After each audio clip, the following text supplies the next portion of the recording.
जब हमारे उद्धार का समय आता है तो सबसे पहली कृपा होती है, हमें सत्संग मिलता है सबसे पहला। जैसे कोई भी व्यक्ति मिला और आपको भगवत चर्चा की बात सुना दी, ए देखो ये वीडियो देखो, ये कथा सुनो, देखो ये देखो, ये इसको सुनो तो आप, और आपकी रुचि बढ़ी सत्संग, ये सबसे पहली कृपा। जिसके उद्धार का समय आ जाता है उसके क्या लक्षण होते हैं? तो बोले सबसे पहले उसे सत्संग में रुचि होती है, सत्संग श्रवण में। साधुओं में श्रद्धा की बात नहीं कही गई, सत्संग में, भगवद वार्ता में उसकी रुचि होती है। अच्छा, सुनने लगा, सुनने की थोड़ी सी रुचि हुई, अब उस रुचि ने क्या किया, दूसरा सोपान, अब उसको लगता है कि मुझे भगवान की शरण में होकर भजन करना चाहिए। उसके अंदर प्रभु में अपनापन करने की, समर्पण होने की वृत्ति उदय होती है। बढ़िया क्रम है। सबसे पहले जिसका उद्धार होना होता है तो उसको सत्संग मिलता है, किसी भी व्यक्ति के द्वारा। ऐसा नहीं कि वो साधु के द्वारा ही, किसी पुस्तिका के द्वारा, किसी ग्रंथ के द्वारा, किसी प्रवचन के द्वारा, उसको किसी संत पर श्रद्धा की बात नहीं की जा रही। वो भगवत चर्चा श्रवण की, कोई कथावाचक, कोई रासाचार्य, किसी से भी उसे भगवत संबंधी वार्ता सुनने को मिली, आकर्षण उसका हुआ। अब उसके दूसरी बात, उसके हृदय में प्रभु के प्रति समर्पण होने की भावना जागृत होती है। मैं भी शरणागत होकर भगवान का भजन करूंगा। अब उसके द्वारा हृदय में तीर्थाटन करने की भावना जागृत हुई।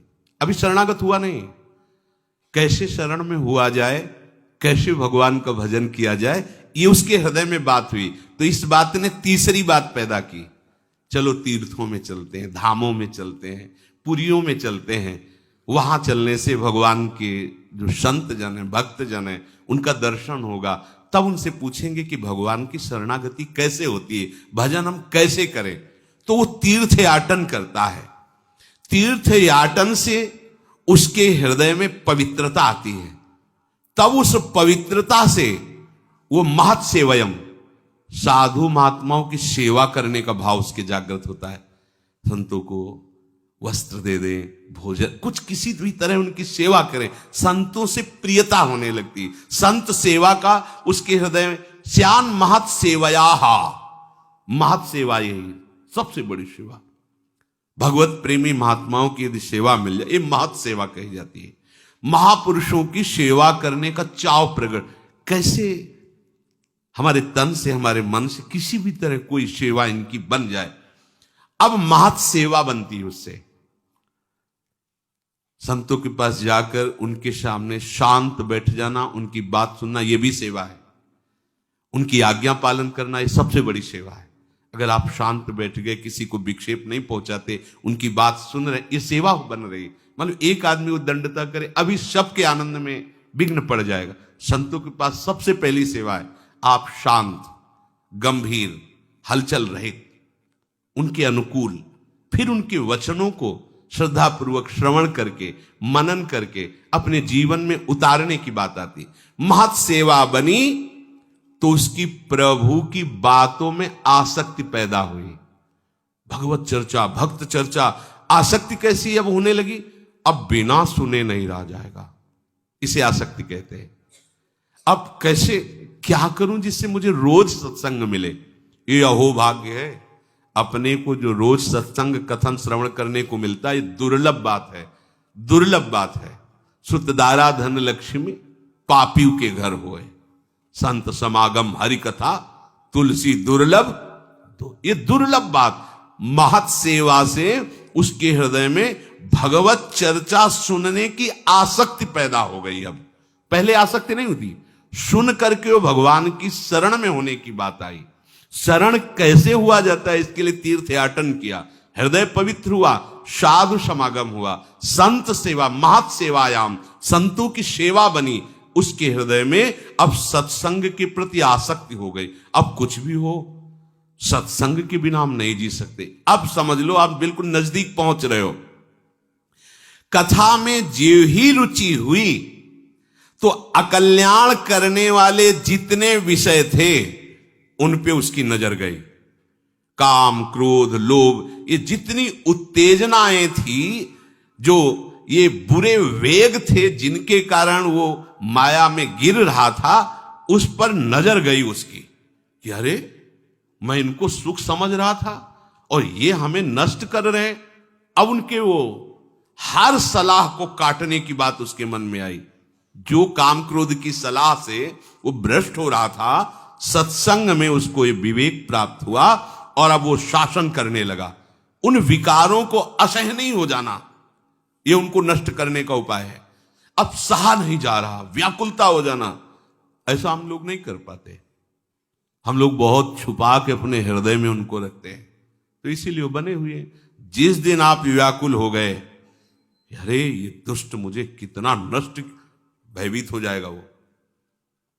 सच्ची मानिए, तुम इतने बल से बलवान हो कि तुम्हें काम परास्त कर दे, ऐसा नहीं हो सकता।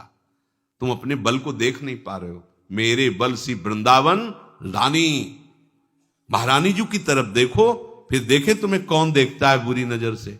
न काम, न क्रोध, न लोभ, न मोह, न मद, न मत्सर। हम क्या करते हैं? महारानी जी की तरफ पीठ किए हुए और इनकी तरफ नजर किए हैं और इनका स्वागत करते हैं। लगता है इनसे हमें सुख मिलता है, इसीलिए बने हुए हैं। सत्संग, सत सेवा अर्थात साधु सेवा से जो सत्संग में रुचि हुई, उसने क्या किया? अनर्थ निवृत्ति कर दी।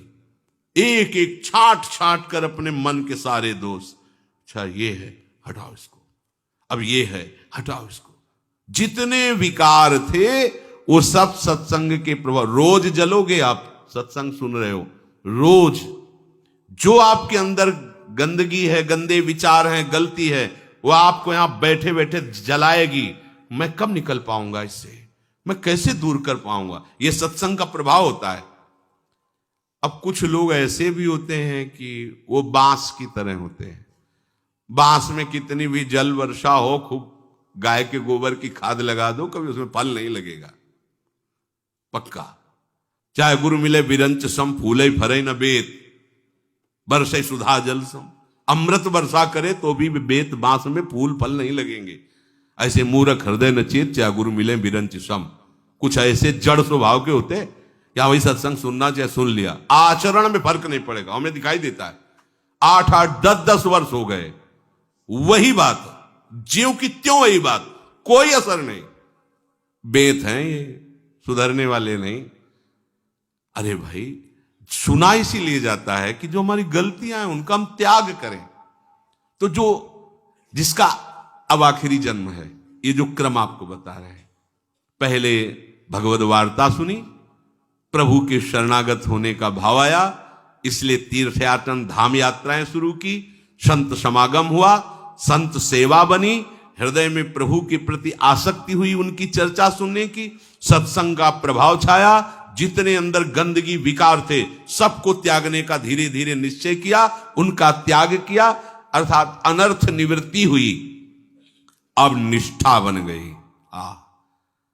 अब निष्ठा बन गई। एक भरोसो, एक बल, एक आस, विश्वास।